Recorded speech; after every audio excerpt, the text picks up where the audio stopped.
Tuesday. Happy Hello. Valentine's Day. Happy Valentine's Day. Can you imagine? We would have a Tuesday show on Valentine's Day, and we've got a very exciting guest here today. But before we bring our guest up, this is episode 26 of the Author Adventure. You can find all of our previous 25 shows at our YouTube channel, The Author Adventure. You can look up Author Adventure on YouTube or just the @ Author Adventure. And you should be able to see that. And you'll see this gold and purple and yellow kind of background. You'll know you found us. So please go and subscribe to the show so you can hear these wonderful interviews with these great authors. But real quick, before we bring Nancy Churnin in, we just want to do a little, I guess, quick self-promotion here, Russ. So you tell our audience what we're kind of working on right now. Well, we've been cooking some things in the background, and one of the things that I think is really important, we've been talking about the show, we've been producing the show, we've been talking to all these wonderful authors, and everybody has a story and everybody has an adventure.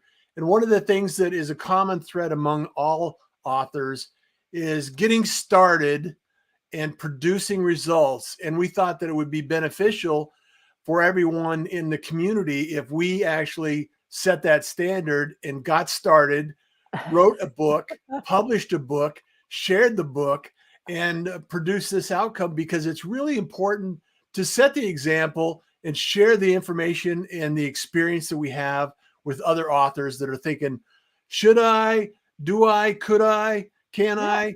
And it's absolutely an adventure, and we want to have you join us on your own adventure. Right. And I talked to a lady this morning, a longtime friend, and she's written a story, a children's book. And, you know, her basically thing is it good enough? Is it good enough to publish? I mean, I wrote it and told her, I tell it to my granddaughter, you know, I wrote it for her. She's 7. And so wondering if it's any good. So once you get something down, you've got the manuscript, you at least got it partially written, you know, it's going to go through the editing process, but get it as good as you can. And then start talking to somebody, either get in a critique group or find somebody that you can partner with to maybe do some of those things that you're not so good at. We're going to be talking today about traditional publishing, and so that'll be exciting because a lot of our authors that we've talked to have self-published and they've kind of done their own thing and managed that creative process. So let's bring Nancy up. Nancy Churnin, without any further ado. Further ado. That's the word I'm looking for. Hi, Nancy. It's so great to have you. Welcome, Nancy. And Liz, I'm going to go ahead and I'm going to step out and let you to talk about traditional publishing and the whole process and what got Nancy started and how she keeps up with this effort that she's prolific writing that she has going on. Thank you so much. I also have some slides that we can share. So just let me know when you want to have me share those slides. I'll be happy to accommodate there. All right. Okay. Sounds great. See you in a little while. Hey, Liz. All right. Hey, Nancy. Well, thanks so much for joining us. So like you say, this is our show about the art and business of publishing. And we basically, what we consider the 5 secrets are writing, publishing, launching, marketing, and distribution, because marketing is in our mind is the promotional piece. The distribution is the selling piece. And there's so many different markets, as you know, that you can sell to. And so we try to talk about some of those other things like military or churches. You know, everybody knows about libraries and bookstores, but we're trying to share some of those other things. But excited for you to be here. So how did you start your writing journey? Tell us a little bit about that and why you chose children's books and why you chose factual, real characters. What was there about that you liked? Well, you know, I spent many years as a journalist. I wrote for the Los Angeles Times in San Diego before coming to Texas and working at the Dallas Morning News, where I worked for 19 years. And the skills were just very well honed in writing stories, writing them quickly, writing true stories, interviewing people, doing research. I was comfortable with all of that. And actually, I got my start with it. I've always dreamed about writing children's books, but nothing much was happening with that until had an article that ran in the paper, Mhm. and it elicited a thank you note from somebody that was very unusual. So the article that ran was about a high school in Garland, Texas that was having a play called The Signal Season of Dummy Hoy. And I was so surprised for this because really the high schools usually do musicals. Right. Yeah, they do. I'd never heard of this play before. I was curious. I called, I asked questions. I found out that the play was co-authored by, co-written by a man named Alan Meyer, who has a daughter who is deaf, very interested in the deaf community. Uh-huh.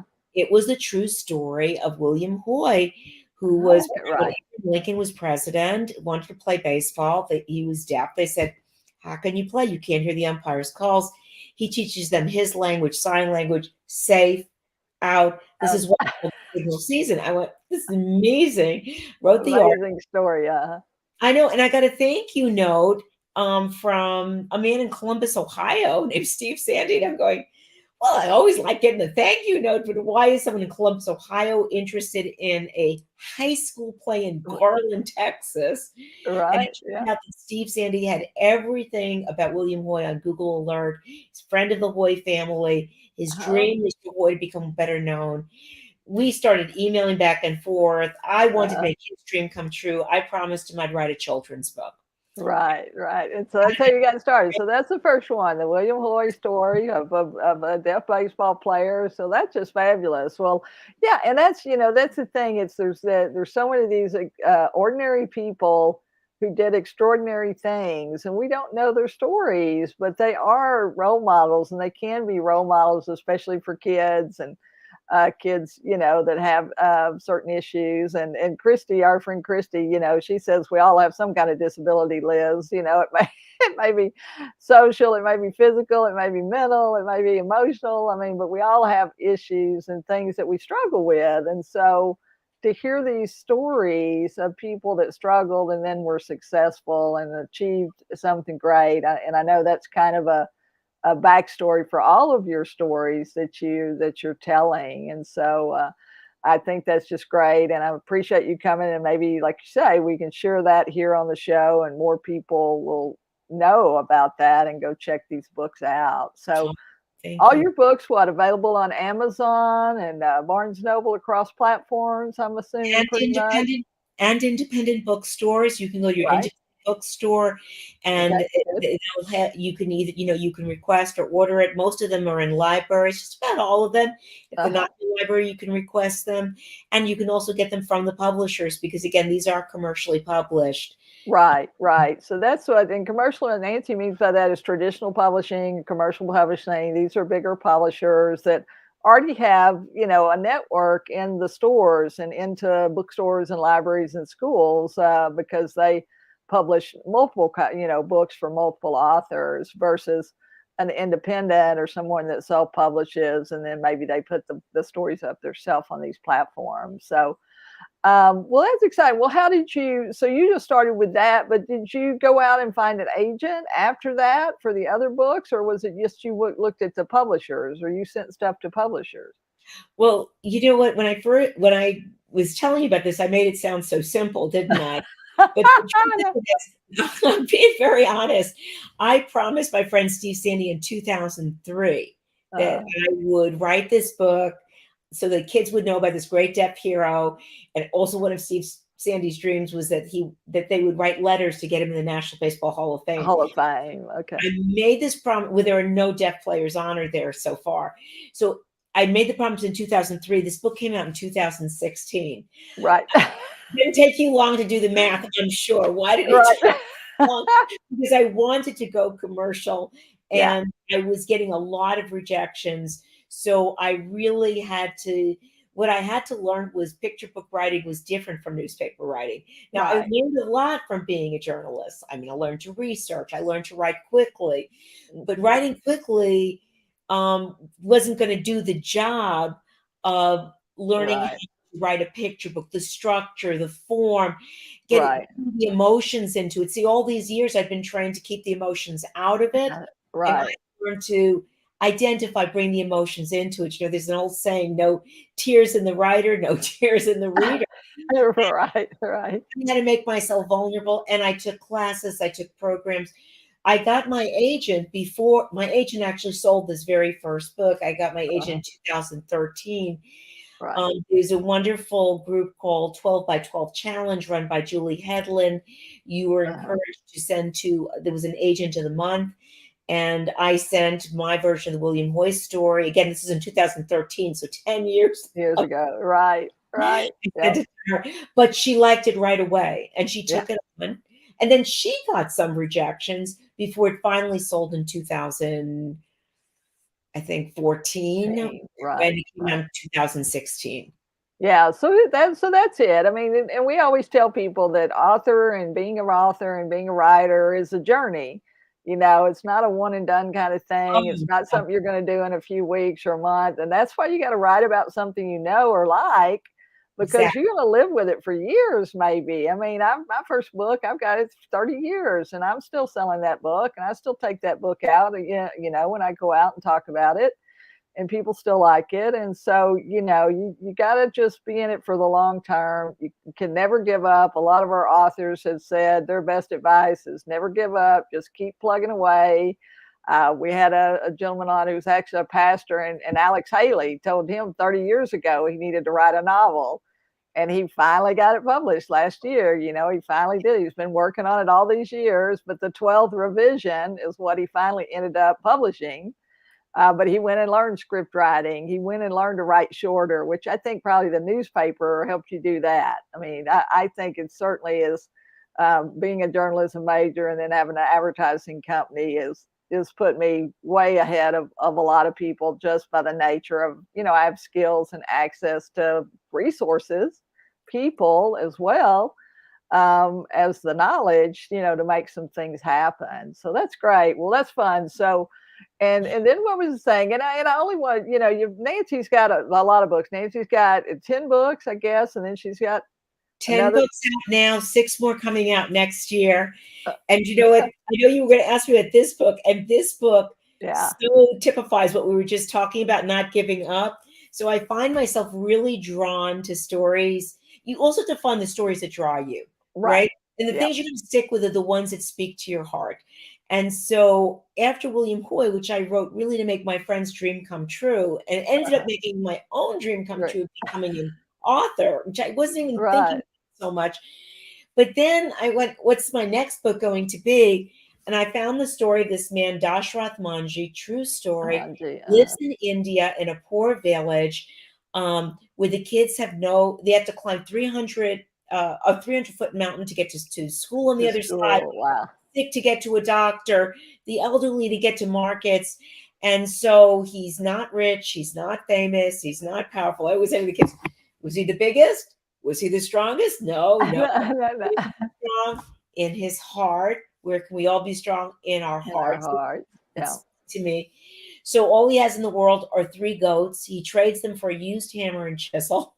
He starts chiseling a path through the mountain, and everyone starts laughing at him. And how do you identify with this guy who lived in India, who was a laborer? He has goats. He's chiseling a mountain. And I said, that's how I felt when I wrote the William Hoyt story. I felt like I was a mountain. And climbing the mountain. Laughing at me because I promised in 2003. It doesn't come out until 2016. And people said, is this really going to happen? I mean, are you fooling yourself into? They laughed at him and laughed at him. 22 years later, there's a path to the mountain. So 13 years seemed like nothing. Right, after 22, for sure. Yeah. And it's a great interview that I read in my research where this guy interviews Dashrath Manjhi, and he says, well, how did you feel when they were all laughing at you? Well, how did that make you feel? Did you want to give up? He said, oh, no, that made me want to do it even more. That made me want to prove him wrong. Yeah. So there's something. But, you know, he didn't do it for himself. He didn't make a penny out of this. Later, the Indian government wanted to thank him. They gave him land. He turned around, gave it to his village, said, build a hospital, build a school.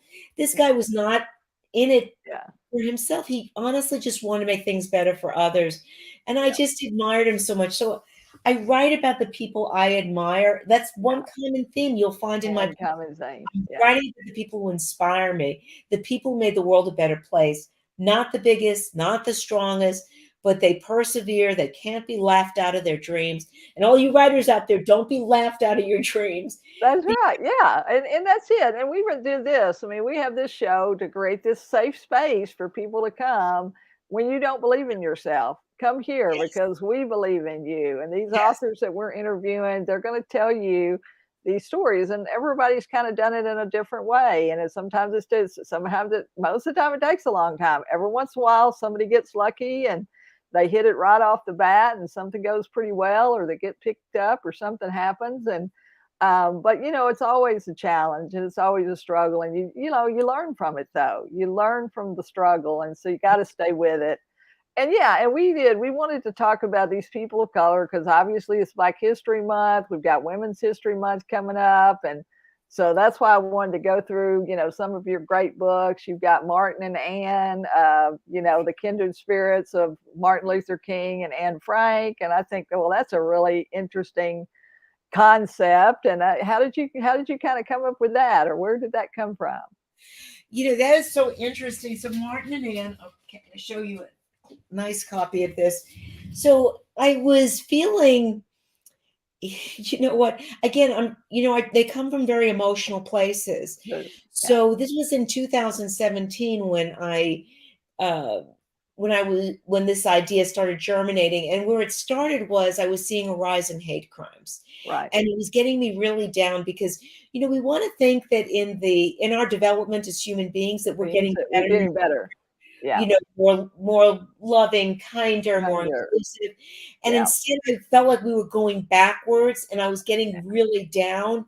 And I realized that's not a good place to go.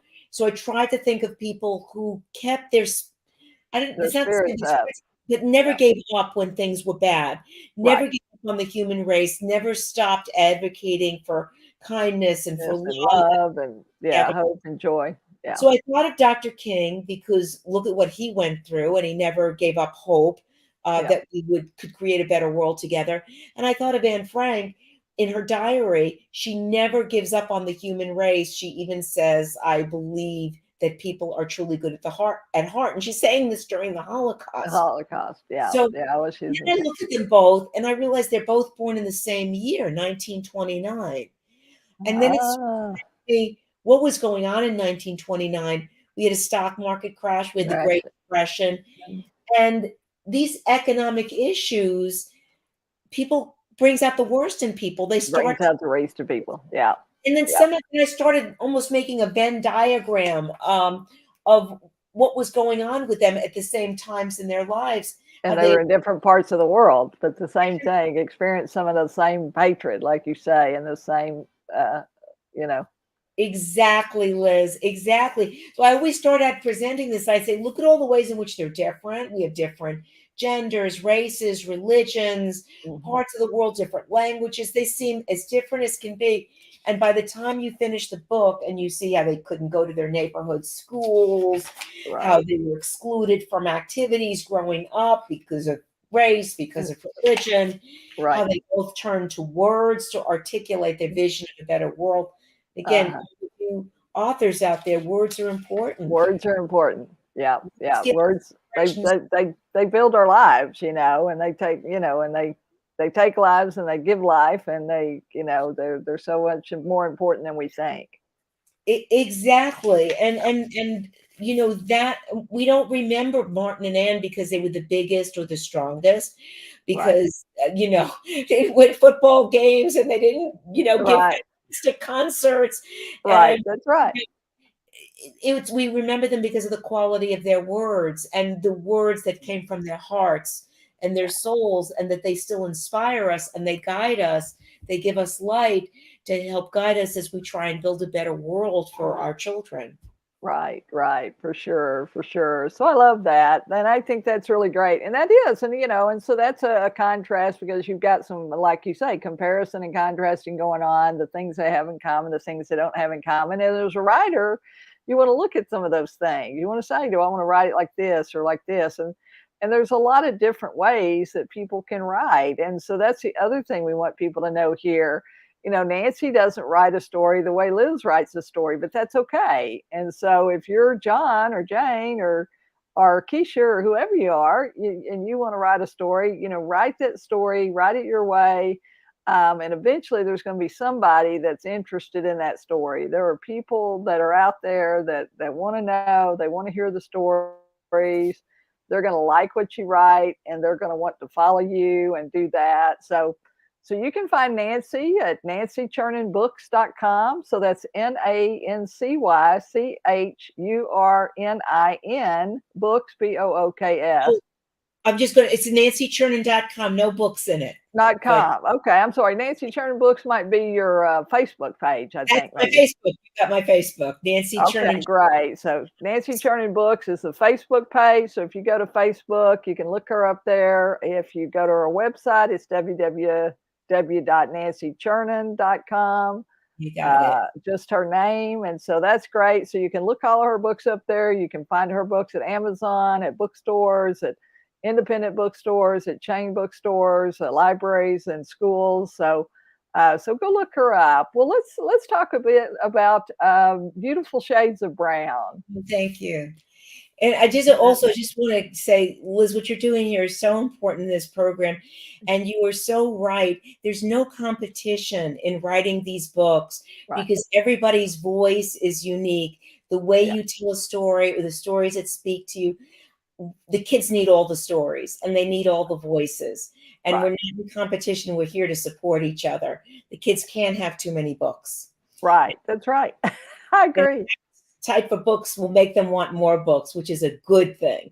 So I'm so honored to be on your program, Liz, and the fact that you support all the writers and all the voices. It's so needed. This was a real honor to write. Beautiful Shades of Brown is a true story of Laura Wheeler Waring. It's the only book about her. I fell in love with this painting. By the way, this is an all Texas connection. Okay, good. I fell in love with this painting of Marian Anderson, the great singer. Right. I wanted to know who created this. That painting, yeah. It was Laura Wheeler Waring. I went, who? And then I went on a detective hunt to try and find her. There was no book about her. I went all the way to talk to a curator at the Smithsonian, which is where the painting was. The family. I mean, really, this was a detective hunt. I love it. So fortunate when I wrote this story about this woman. She was determined to see paintings of people who looked like her and her family on museum walls. And museum walls were just really not representative. They really still have a long way to go to being representative, but then they weren't at all. And now today her paintings are in the Smithsonian. Look, my illustrator, Felicia Marshall, is from Houston. She studied at Pratt. Okay, this is amazing. This is a photo, don't you? Yeah. My picture's a photo. That is a self-portrait. Oh, wow. She painted that. Wow. Unbelievable. Yeah, and that's the thing. I mean, illustration there are a lot of people that can draw and do art, but there's illustrating books is a whole different thing. And that's just fabulous. Look at her things. Isn't that fabulous? Yeah, it's beautiful. Even it was like she draws Laura, she paints Laura Wheeler Waring, and I'm looking at this dress she's putting her in. I'm thinking, Felicia, you could have put her in a simple shift. She puts her in the most complicated dress. Like you think to draw or paint, but that's just that was the vision. That's what she saw in her head, and to be able to put it down in paint and ink and color, it's just fabulous. And the other thing she did that's so brilliant, that one of the points, it's called Beautiful Shades of Brown, because one thing that Laura Wheeler Waring, the painter, wanted people to know was that the color brown is not monolithic, that everybody's skin is a different color, a different tone. That you would mix in all sorts of different colors, that brown is a mixture of many different colors. Depending on how much you put of each, the brown is different. And look what Felicia Marshall does. She also makes that point. Look at the different shades of brown she shows. Shades of brown. Yeah. Yeah. Isn't that incredible? And kids are like so wow, but I've been so honored. I mean, one of the reasons I've liked work, I mean, I know that there are different ways to working, and some people prefer self-publishing. The thing I've loved about commercial publishing is that I don't feel my strength is in art. My strength is in the words, and this way the editor actually picks the illustrator. I've been so fortunate to work with editors who have found me such brilliant illustrators. Brilliant illustrators. Yeah.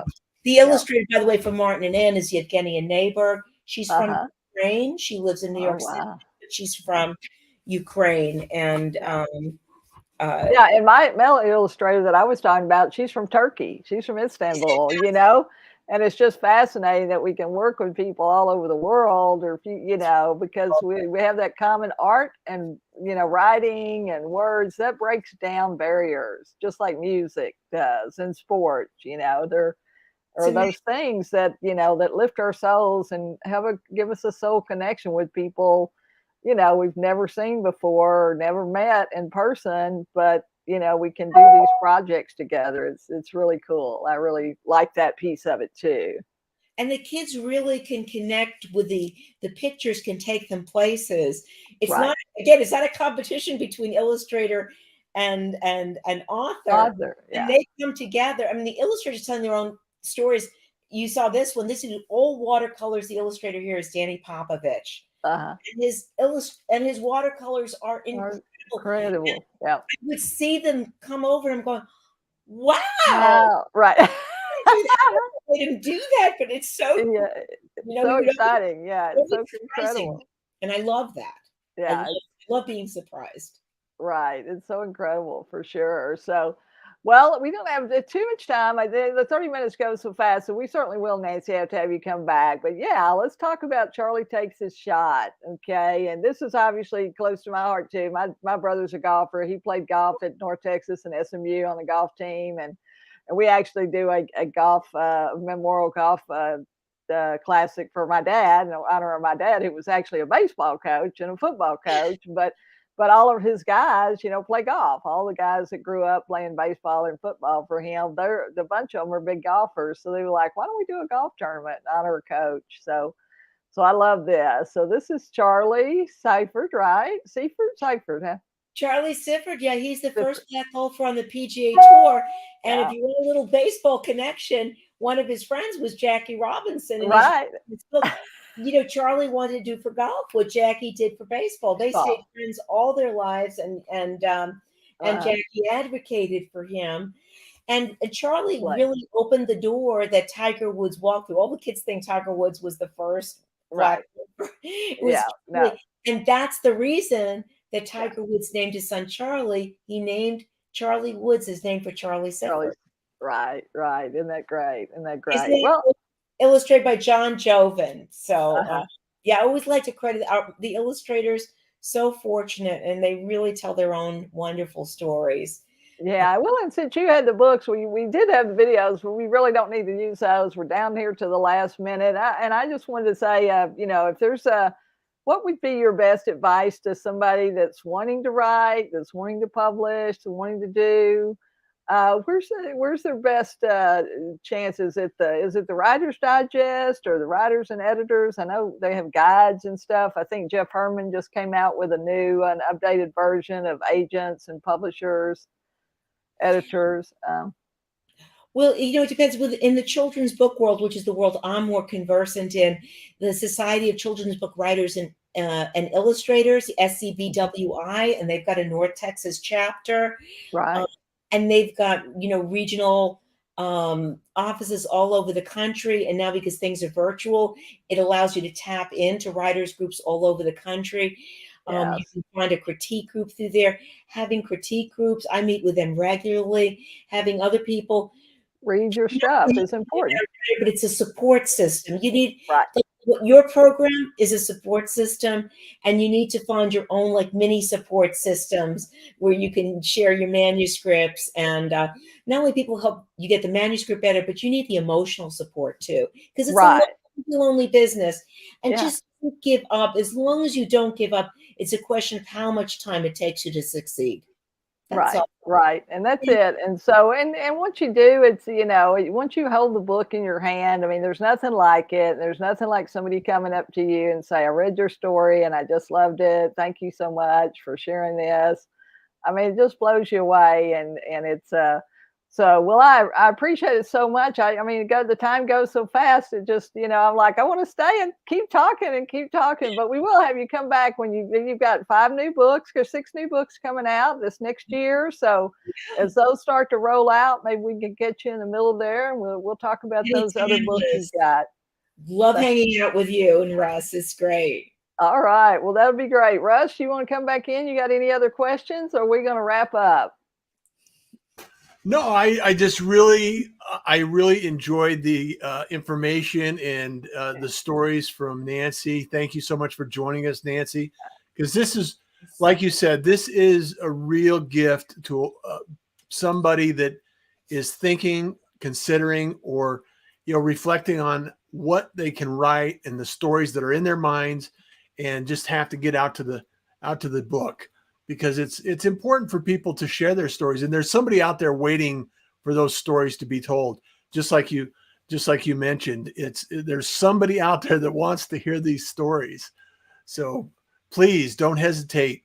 Get a hold of Liz or I, and let's talk about writing your stories, producing your stories, publishing your stories, the 5 secrets of success, so you can have the adventure of a lifetime for yourself. So I really appreciate you being here, Nancy. Oh, and thank you for all you do for the writing community. We need all those stories. Thank you for being such a wonderful support and providing all these great resources. Well, thanks so much, Nancy. We appreciate you. So this has been episode 26 of the Author Adventure, the 5 Secrets to Publishing Success. We're here every Tuesday at 5 o'clock. We hope you'll come back and see us next week, 5 p.m. Central Standard Time. Thanks so much for watching, and you can always come back and listen to these shows. They're archived at YouTube and on our podcast platforms. Have a great day. See you next time.